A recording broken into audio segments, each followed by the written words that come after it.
शून्य से अनंत तक कहानी गणित की। मानवता और गणित दोनों का विकास बिल्कुल साथ साथ हुआ और दोनों एक दूसरे में ऐसे गुथ गए हैं कि आप उन्हें अलग नहीं कर सकते। लेकिन जब भी मानव के विकास की कहानी सुनाई जाती है, गणित की कहानी छूट जाती है। आज उसी गणित की कहानी जिसकी पीठ पर दुनिया का सारा विज्ञान टिका है। विज्ञान ही नहीं, कलाएं भी इसी गणित पर टिकी हैं। ये जो आप सुन रहे हैं, ये है 16 बीट्स यानी मात्राओं वाला 3 ताल। एक ज़्यादा या एक कम, ये संगीत से शोर में बदल जाएगा। महान यूनानी गणितज्ञ पाइथागोरस ने संगीत और गणित का रिश्ता ईसा मसीह की पैदाइश से कई सौ साल पहले खोज लिया था। स्थापत्य कला, चित्रकला, मूर्तिकला सब गणित के नियमों से चलते हैं। आकार और अनुपात को समझे बिना किसी तरह की कोई रचना संभव ही नहीं। वैज्ञानिक बताते हैं कि कौवे से लेकर चिंपांजी तक कई जीव जंतु 5 से 7 तक गिन सकते हैं। इंसान ने पहले कहाँ और कब गिनना शुरू किया, ये कोई नहीं जानता। लेकिन सबसे पहले लिखने और अंकों को अंकित करने के प्रमाण आज के इराक, जिसे तब बेबीलोनिया कहा जाता था, वहाँ और मिस्र में मिलते हैं, जहाँ लोग अंकों को मिट्टी की पट्टी या भोजपत्र जैसे पत्तों पर लिखते थे।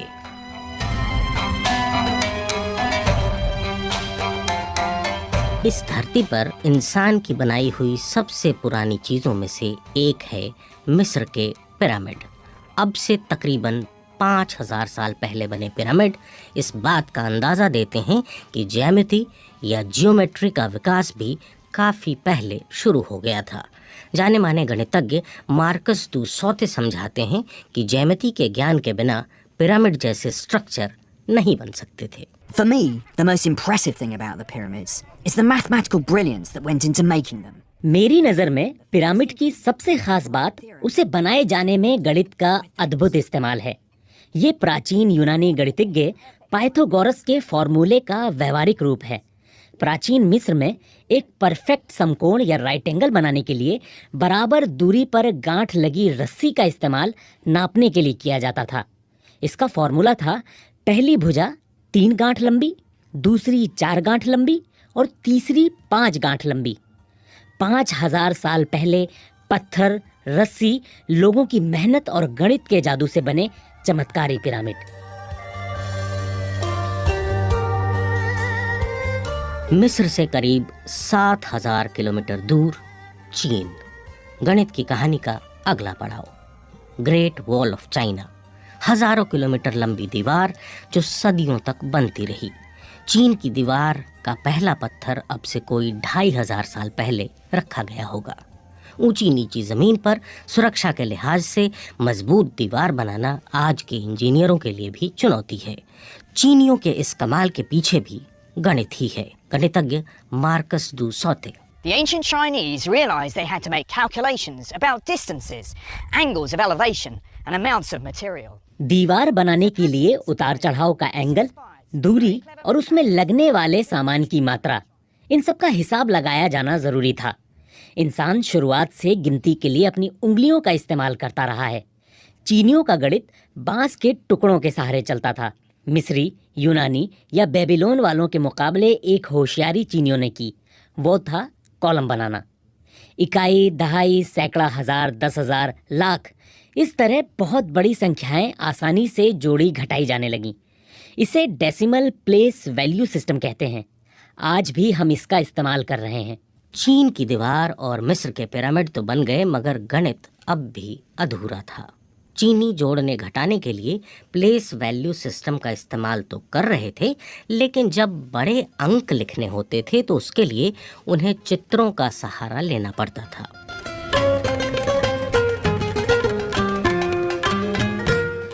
मिस्र, मेसोपोटामिया, बेबीलोन, यूनान, चीन, हर जगह लोग अपने कदमों, हाथों की लंबाई या बित्ते से नाप तोल कर रहे थे। कई पत्थर, कहीं बांस, कहीं मिट्टी की गीली पट्टी या रेत पर हिसाब लगाने की कोशिश हो रही थी।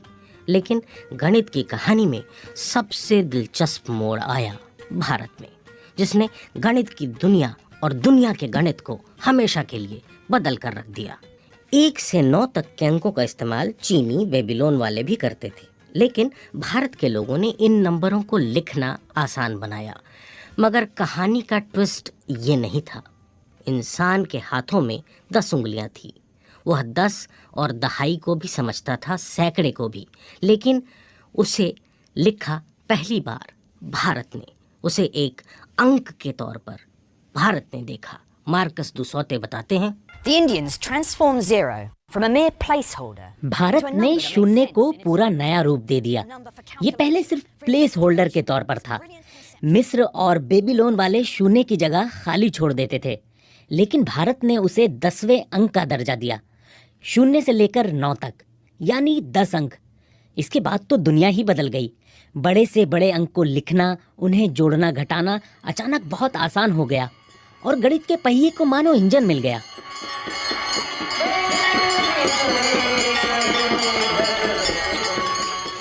शून्य का विचार भारत के लिए सहज स्वाभाविक था।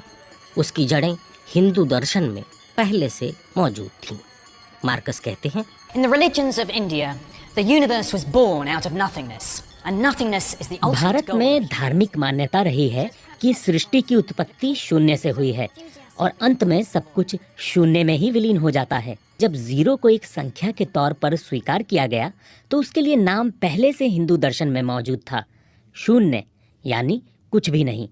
7वीं सदी के मशहूर दार्शनिक गणितज्ञ ब्रह्मगुप्त ने शून्य के साथ गणना करने का जो तरीका दिया वो आज भी चलन में है और पूरी दुनिया में स्कूलों में पढ़ाया जाता है। वो ये कि 1 में शून्य जोड़ने पर 1 ही रहेगा, 1 में से शून्य घटाने पर भी 1 ही रहेगा, 0 से गुना करने पर 0 ही रहेगा।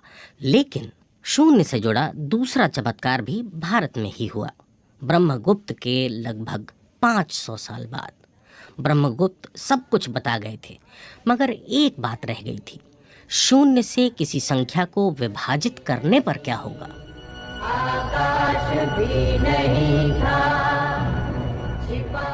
इस सवाल का उत्तर दिया 12वीं सदी के एक गणितज्ञ भास्कर ने। उन्होंने बताया कि 0 से भाग देने पर परिणाम होगा अनंत। ये अनंत भी हिंदू दर्शन की ही कल्पना थी, जिसमें ईश्वर का स्वरूप अनंत बताया गया है। अनंत के आइडिया को कुछ इस तरह समझ सकते हैं। Brahmagupta's rules about calculating with zero are taught in schools all over the world to this day. अगर आप एक फल को एक बार काटेंगे तो वो 2 हो जाएगा। इस तरह 2 से 4, 8, 16 और 32, इस तरह ये क्रम बढ़ता जाएगा और आखिर में जब फल का आकार 0 हो जाएगा, उसके बाद उसे और टुकड़ों में काटेंगे तो अनंत टुकड़े होंगे जिन्हें गिनना संभव नहीं होगा। 0 और अनंत के बाद एक और कमाल भारत में ही होना था। दरअसल भारत दुनिया का पहला देश था जिसके दार्शनिकों ने इस बात को समझा कि अंक सिर्फ गिनने, जोड़ने या घटाने के लिए नहीं हैं, बल्कि वे अदृश्य और अमूर्त इकाइयां हैं जो मानवीय कल्पना की गुलाम नहीं हैं बल्कि स्वतंत्र हैं, उनका अपना अस्तित्व है। यही वजह थी कि भारत ने दुनिया को नेगेटिव नंबर का आइडिया दिया। मार्कस दुसौते कहते हैं कि भारत के गणितज्ञ नेगेटिव नंबर के सिद्धांत से परिचित थे। इस मामले में वे यूरोप से बहुत आगे थे। इसे वे ऋण कहते थे, यानी कर्ज। इसी से शब्द बना ऋणात्मक अंक। जैसे 3 में से 4 घटाने पर क्या होगा, वो 0 नहीं होगा, वो -1 होगा। ये विचार भी भारत का था।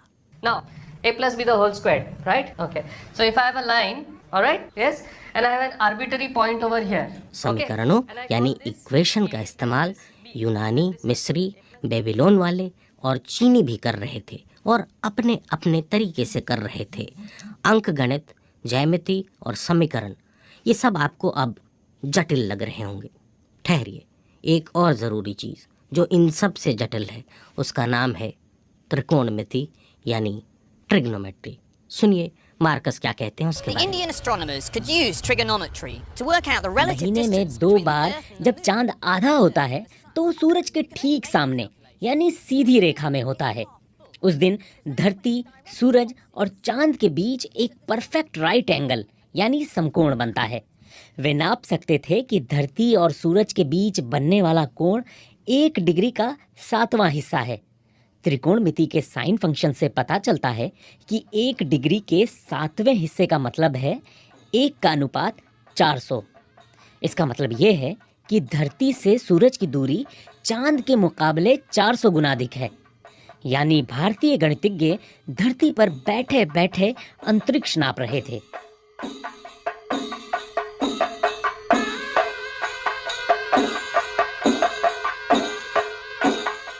एक भारतीय गणितज्ञ ऐसा है जिसका जिक्र किए बिना ये कहानी पूरी नहीं हो सकती। उनका नाम था माधव। माधव ने ये साबित किया कि किसी भी संख्या को अनंत टुकड़ों में तोड़ा जा सकता है या किसी संख्या में अनंत टुकड़े जोड़े जा सकते हैं। यानी गौर से सुनिए, 0 और 1 के बीच भी एक अनंत छिपा है, ये बताया माधव ने। गणित जिनका विषय नहीं है और इन जटिल विचारों से ऊब रहे हैं, उनके लिए एक ज़रूरी जानकारी। गणित के सबसे जटिल सवाल पाई का मान क्या है, इसका भी जवाब दिया भारत ने। Marcus. The mathematician Aryabhata gave a very accurate approximation. 6ठी सदी के भारतीय वैज्ञानिक आर्यभट्ट ने बताया कि पाई का मान 3.1416 है। इसके आधार पर उन्होंने धरती की परिधि को नाप दिया। उन्होंने बताया कि धरती का घेरा 24,835 मील है, जो लगभग सही है, लेकिन पूरी तरह सही नहीं है। इसका पूरी तरह सही उत्तर दिया 15वीं सदी में माधव ने इसके लिए अनंत का सहारा लिया। पाई के बिना इंजीनियरों का काम नहीं चल सकता। पाई दरअसल किसी भी वृत्त के व्यास और परिधि का अनुपात है। जहाँ कहीं मोड़ या घुमाव आता है, उसे समझने के लिए पाई की जरूरत पड़ती है। अब देखिए, बीज गणित की तो बात ही नहीं हुई इतनी देर में, जो अरबों की देन है, अल जबरा। क्या करें, समय ही नहीं मिला। समय भी गणित है। ये बेबीलोन के लोग थे जिन्होंने 1 घंटे को 60 मिनट में, 1 मिनट को 60 सेकंड में बांटा। समय की कहानी फिर कभी समय मिलने पर।